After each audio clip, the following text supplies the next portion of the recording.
Last time, our protagonist woke up in the body of the weak and sickly game character he created, escaping from a forced labor factory and arriving in the cyberpunk megacity, Balkan, where he adorned the identity of Van, a handsome lightning mage taking on a bounty hit for money and hunting down his mark.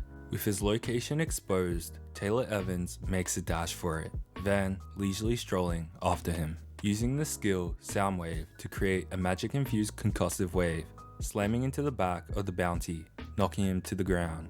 Now, screaming in agony, his ears bleeding and body trembling, when a magic bullet crashes against Van's magic barrier, protecting his mark from the snipe. Van strengthening his barrier, thinking it was fortunate he set it up beforehand, then expanding his magical sense to the surrounding kilometer.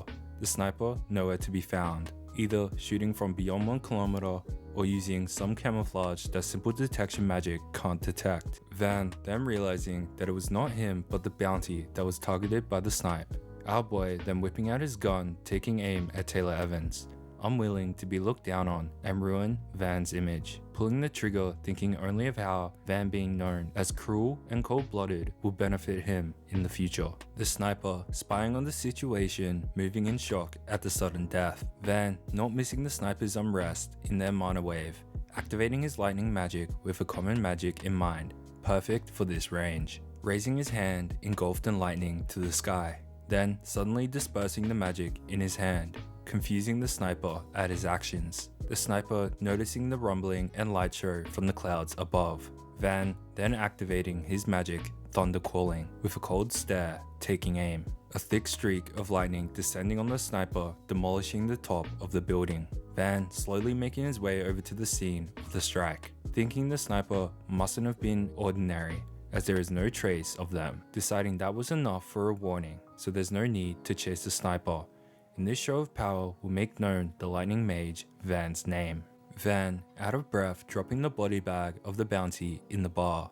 The bartender taken aback, informing him that there's a back door for this. The bartender in the back deciphering the cause of death from the corpse, then offering several payment methods for the bounty.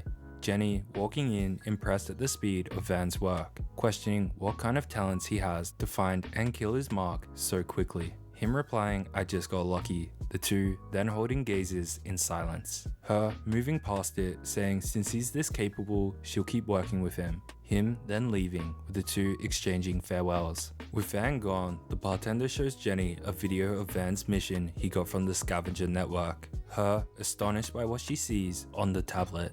The next day, at the Balkan City Library, our protagonist studies the magic system of this world, also looking for a way to extend the lifespan of the sickly Lenok, whose life is burning away due to the karma system. Finding the concept of mana patterns unique to each mage, with archmages level 8 and above being able to modify it. Our boy giving it a go himself, unsure of how strong level 8 is, but internally thinking he's definitely talented at this, successfully modifying his mana pattern. After a day of reading, he finds this world's magic doesn't have the concept of common magic. You see, in World 2.0, magic was split into unique magic, a single type of magic which is more specialized and powerful, and common magic that isn't as powerful or deep but has great variation regardless of the attributes or its target. The protagonist confused as to how Lenok can use common magic, no matter how talented he is, since the concept doesn't exist, left with more questions than when he arrived. His thoughts interrupted by a beautiful woman who tells him to give up if he wants to be a mage. Her explaining that she feels sad for him, who has wasted his day reading since it was too late for him to become one, telling him to instead pursue theoretical magic engineering, solemnly stating there is nothing you can do by yourself,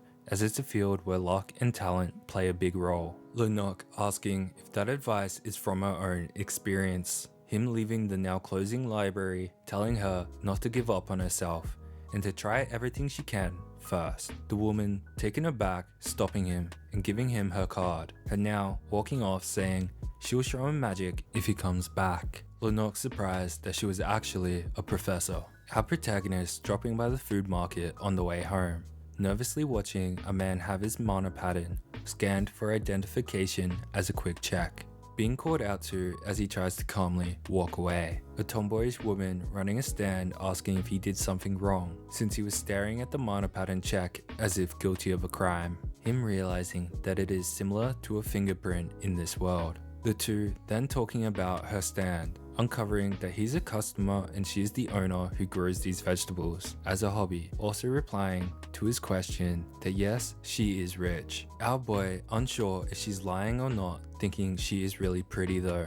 Her then telling him to try a certain onion that is good for insomnia, adding, looks like you need it. Her packing his goods up, then commenting on his unique mana, taking our boy completely off guard as she pressures him, letting out her own mana, asking what a mage like him is doing here. Him in a cold sweat that she not only realized he was a mage but is casually talking about his mana pattern. Her then sending him on his way, our boy thinking he'll need to pay more attention to his magic. Following that, he spent days inside studying magic to improve his efficiency, his body continuing to decline, only propped up by cheap drugs, him needing an ID and money to get better drugs. At Jenny's bar, Van asks her if she can get him an ID, her replying, "Who do you think I am?" Informing him that it is expensive, 20 million sell. Her telling him not to worry as she has a new job for him. This one a request from a business which gets more money than bounty hunting. The two going elsewhere to talk about the job. The target Charlotte Corp's new makeup factory in District 42. Their new product apparently undergoing a lot of human testing, and the requester Veritz Corp wanting them to destroy the factory beyond repair for 50 million. Her then clapping, sneaking in that she'll introduce a partner for the job. A strange man in a full body getup making a bright entrance before Van can complain. Clearly off-put by the man. Jenny introducing Dylan O'Casey, a mercenary affiliated with the Interis Merc Group. The two now shaking hands as they exchange greetings. Van asking her not to spring something like this on him in the future. Then asking what's the split, Dylan saying that Jenny probably takes a bit too, but she declines as an apology to Van to make up for the mistake. Her pinning the annoyance, saying, "Shall we take a look at the blueprint?" The way Balkan City is set up, being in numbered districts, the living conditions and facilities increasing the lower the number. Van and Dylan making their way to the factory in District 42, which is in pretty good shape, though a little empty. Dylan bringing up that Jenny must hold him in high regard since she gave up her cut, our boy thinking Dylan might be the type to hide his true self with his flashy appearance. Dylan then giving him a card for his merc group, ending keep this a secret from Jenny. Van saying, let's see if you're as good at working as talking. At the factory, spying from Dylan's shoulders, Van says the security doesn't seem very tight. The plan being for Dylan to draw attention from the back door and Van to enter the warehouse and destroy the factory. Dylan bursting off the mark to get the job started, slamming one guard into the floor, knocking them out before swiftly appearing behind another, dealing with him with an elbow to the neck, creeping up on another trying to report the situation.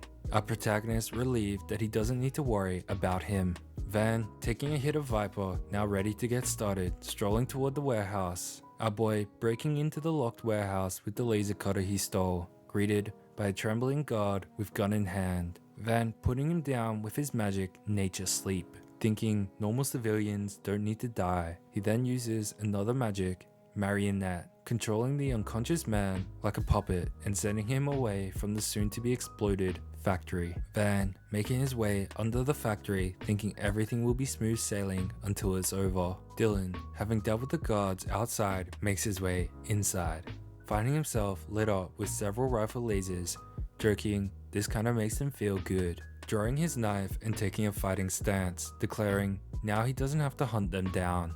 Going on an absolute rampage, slashing, punching, and kicking his way through them whilst weaving their gunfire, holding one of the guards by the neck asking, who's next? Meanwhile, Van has made his way to the bottom of the factory, releasing the temperature control gas system with great strain thanks to his weak body, then setting up the spell Ignite and adding another called Timer, setting it to go off in 5 minutes. A sudden sound reaching all the way here, grabbing his attention. Upstairs, the heavy metal warehouse door is kicked in, stopping Dylan in his tracks. A humanoid crocodile menacingly staring him down, saying, you've really made a fucking mess here. Van returning to the ground floor, observing the face-off between the two. The Croc and Dylan, clearly with some history, speaking about Andreas, the youngster who is Dylan's boss. The Croc then moving on to Dylan's current position, saying it is what it is. Dylan cursing himself when the Croc reveals he was paid 10 billion, saying he'll make it painless for Andreas' sake. Him then gladly tossing Dylan his bag at the Merc's request, calling it a toy. Dylan unveiling his spear, taking a fighting stance, expressing that this toy will hurt a lot. Dylan sent slamming into a wall, cracking under the impact. The Croc telling him he's as silly as ever, since it's gonna be painful if he fights back. Dylan taking out an axe instead, since the spear failed, only to find himself slamming into the wall once again, and again, and again, with a new weapon each time. Van watching on, questioning what he should do with Ignite's activation set to go off in 2 minutes. Also thinking that Dylan's deflated attitude toward fighting that bastard must mean he's on a different level. The Croc looking down on Dylan, disappointed that he's not as good as before. Dylan pulling out 2 short swords, brimming with a crimson aura, asking, do you feel some bloodthirst now? Charging forward and clashing against the bare scales of the Croc, who seeing the look in Dylan's eyes finally shows some interest. Dylan then dashing behind him, holding one of his short swords with both hands, and slashing down on his unprotected back. The Croc, unperturbed, swipes back, Dylan using his speed to evade, reappearing from the front and slicing toward him, this time blocked by his forearm. Dylan knuckling down and speeding up even further, unleashing a rampage of attacks. The Croc finding a gap to throw a punch, moments from connecting with his face. Just stopped in time by Van's spell, Lightning Bind. The massive Croc screaming from the electrocution. Dylan readying himself to take advantage of this opportunity. The now infuriated Croc lashing out with a destructive punch, smashing where Dylan was standing. The Merc, swords drawn above him, ready to counter, but he gets countered himself, with the Croc lashing him aside with a whip of his tail. Then taking his neck, holding him up, asking why he didn't tell him about his mage friend. Winding up a punch to send off the flashy Merc with a goodbye. Dylan crashing through the warehouse walls, sent flying outside. The Croc chuckling at his work, now searching for the mage. Van sneaking out during the commotion, overwhelmed by that bastard who even shook off his lightning bind. Finding the near-dead Dylan outside, wondering how he'll move him. Reinforcing his body's strength and speed with mana as his last option, since he doesn't have time to worry about his mana addiction trait. Carrying his partner outside the range of the explosion, soon to go off. The Croc still inside, searching for the mage, when he senses a strange feeling giving him pause. The timed ignition spell in the basement finally ticking over to completion, activating the fiery magic and setting off a massive explosion, completely destroying the factory. If you enjoyed the vid, like, sub, and comment below. Peace.